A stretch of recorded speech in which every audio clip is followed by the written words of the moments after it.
अथ सत्यार्थ प्रकाशः अष्टम समुल्लासः।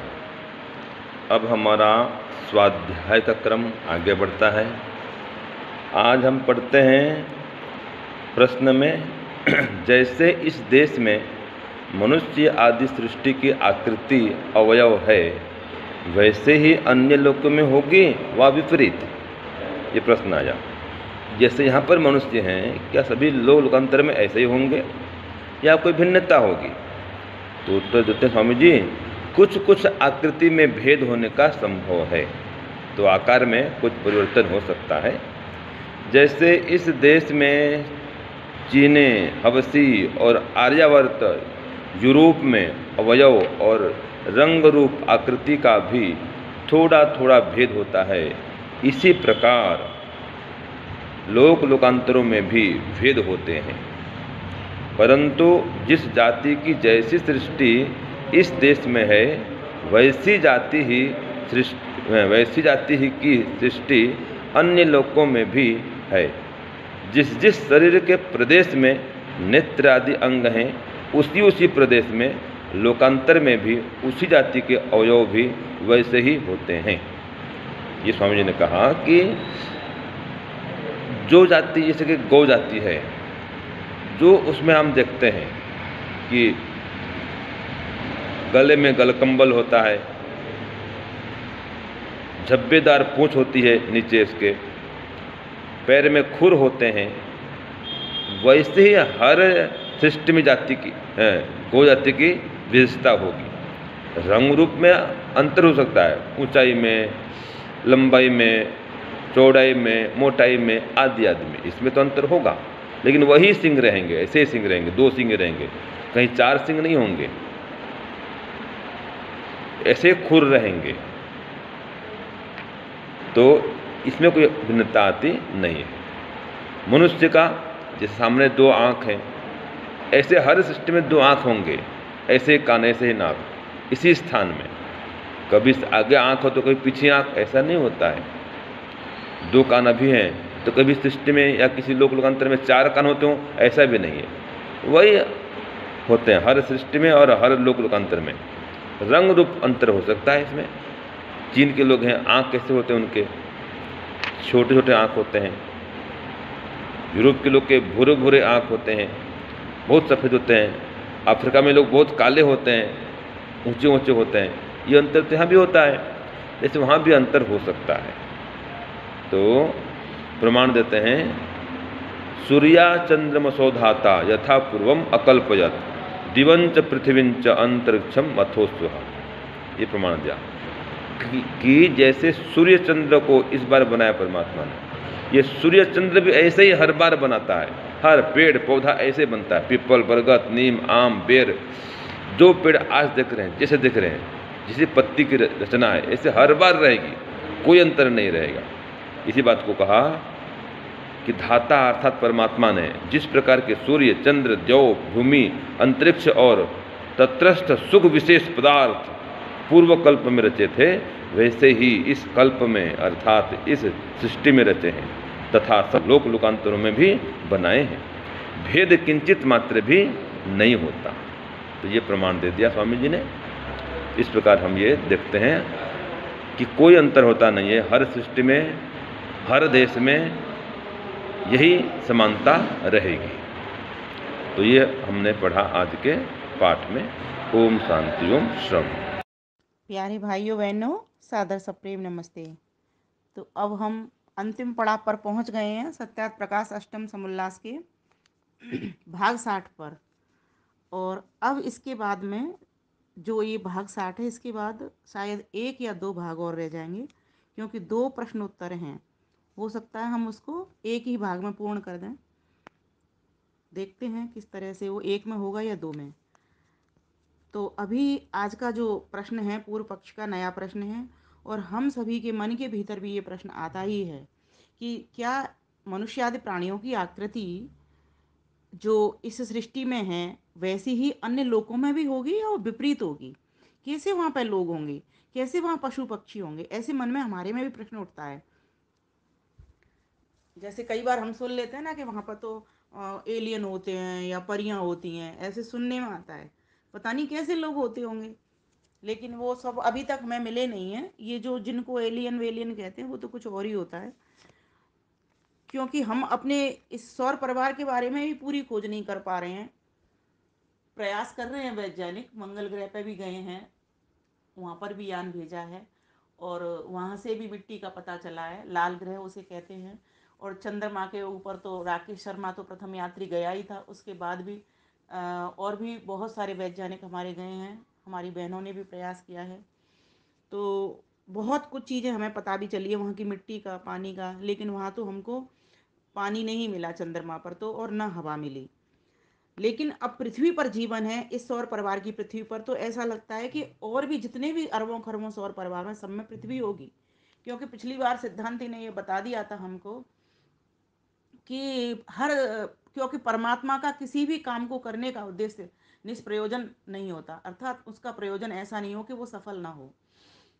कोई भी काम, परमात्मा क्या, कोई भी व्यक्ति भी किसी उद्देश्य को लेकर के मन में अगर कोई काम करता है तो वो सफल कर ही लेता है। परमात्मा तो सर्वज्ञ है, पूर्ण है, महान है, सर्वशक्तिमान है, वो अपने काम को बिना किसी की सहायता से स्वयं ही कर लेता है।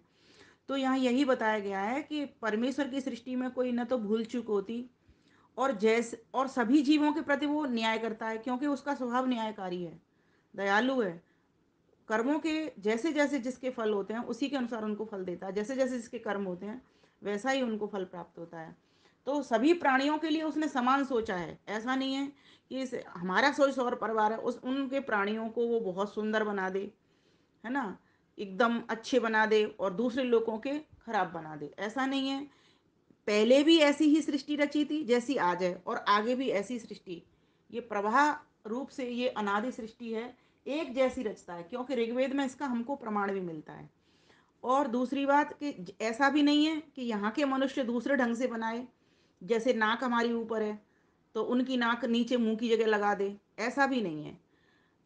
ऐसा ही मनुष्य का जैसा हमारा रूप रंग है ऐसा ही बनाएगा, लेकिन हाँ, कलर में भेद हो सकता है, आकृति में जैसे डिजाइन में भेद हो सकता है। जैसे चीन वालों की जो नाक है वो छोटी होती है, आंख छोटी होती है, और जापान वालों की भी ऐसे ही आंख छोटी होती है, मुंह चौड़ा होता है। इस तरह से ऐसे अंतर वहाँ भी देखने को मिल सकता है, क्योंकि ये तो फिर वातावरण के अनुसार जैसी जलवायु जहाँ की होती है उसके अनुसार से ये लंबा चौड़ा मोटा पतला ठिंगना, है ना, गोरा काला, ये सब रूप रंग उस तरह से बन जाता है। लेकिन शकल जो मनुष्य है वो ऐसा ही होगा कि अगर उसकी ऊपर ही आंख होंगी, आंख के नीचे नाक होगी, नाक के नीचे मुख होगा, इसी तरह से उसका मुख होगा, ऐसे ही हाथ होंगे, इसी तरह से पैर होंगे, बिल्कुल मनुष्य जैसे होता है ऐसा ही मनुष्य दूसरे लोकों में भी होगा।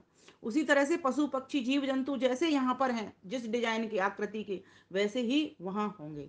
हाँ, साइज में छोटे बड़े ये तो यहाँ भी भेद देखने को मिलता है, तो वहाँ भी फिर इसी तरीके से थोड़ा थोड़ा भेद तो होगा ही, लेकिन वैसा भेद नहीं होगा किसी भी तरीके से जैसे कि पशु पक्षियों में अंतर कर दे या मनुष्यों में भी अंतर कर दे, आकृति डिजाइनों को दूसरी दूसरी जगह पर नाक लगा दे, कहीं पर आंख लगा दे, वो दूसरे तरह के मनुष्य लगें, ऐसा नहीं होगा।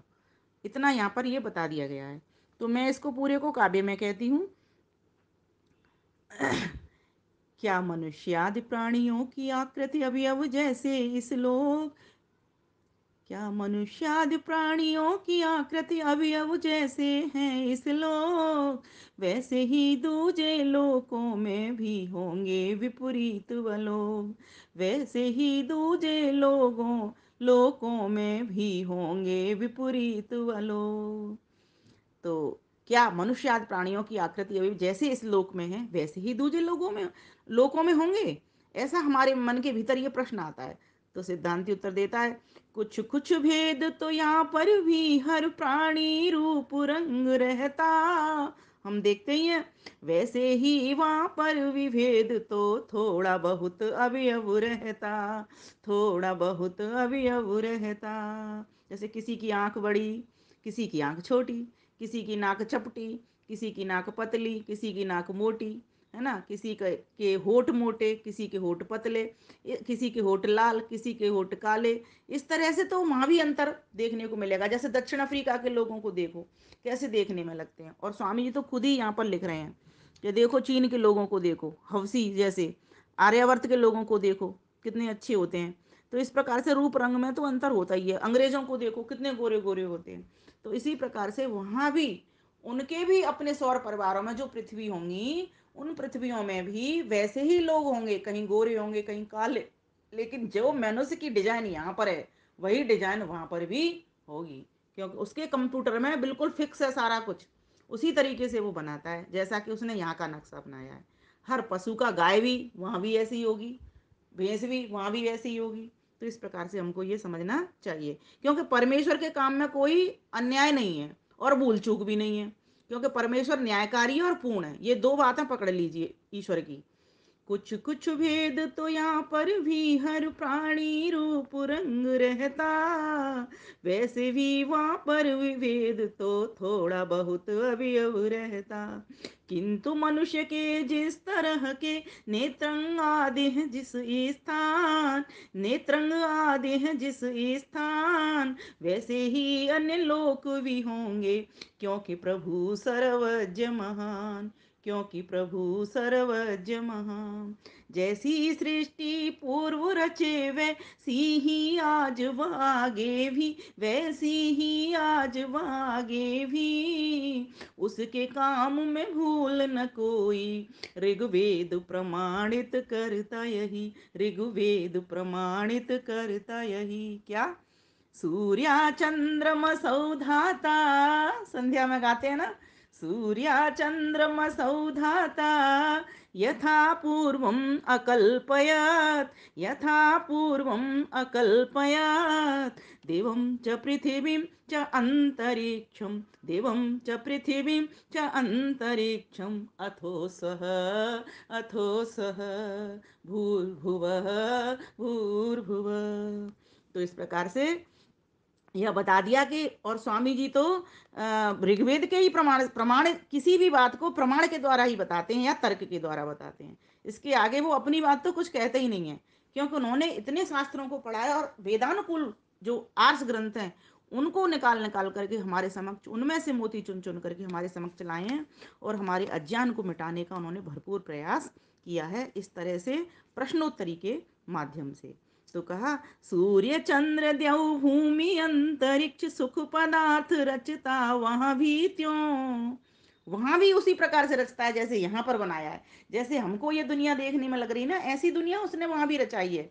सदा एक सी सृष्टि रचे तद कार्य न किंचित भेद लोक हो, उसके कार्य में किंचित भी कोई भेद नहीं होता कि यहाँ पर दूसरे ढंग का काम करे और वो दूसरे लोकों में दूसरे तरह का काम करे, ऐसा वो कभी भी नहीं करता, फिर तो वो अन्यायकारी हो जाएगा। उसने सभी जीवों के सुख के लिए, अपवर्ग के लिए सृष्टि को रचा है, और सभी जीव उसकी प्रजा हैं।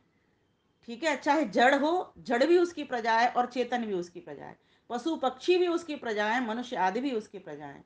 सभी जीवों को उनके कर्मों के फलों को प्रदान करने और उनको इस संसार सागर से मुक्ति दिलाने के लिए, अर्थात अपना आनंद देने के लिए, मोक्ष दिलाने के लिए उसने इस संसार को बनाया है। इसीलिए उसका प्रयोजन कभी भी असिद्ध नहीं होता, अर्थात असफल नहीं होता। उसने ये सोच समझ करके ये दुनिया बनाई है, क्योंकि वो सर्वज्ञ है, महान है, ज्ञानवान है, पूर्ण है, न्यायकारी है, सर्वशक्तिमान है, सर्वव्यापक है, सर्वांतर्यामी है। ऐसे उसके गुण हैं। ऐसे दयालु कृपालु प्रभु की समीपता को पाने के लिए हम उसके ज्ञान को लेने वाले बने, उसके समीप बैठने वाले बने, तभी हमारा इस मनुष्य के चोले में आने का मतलब है। धन्यवाद, नमस्ते।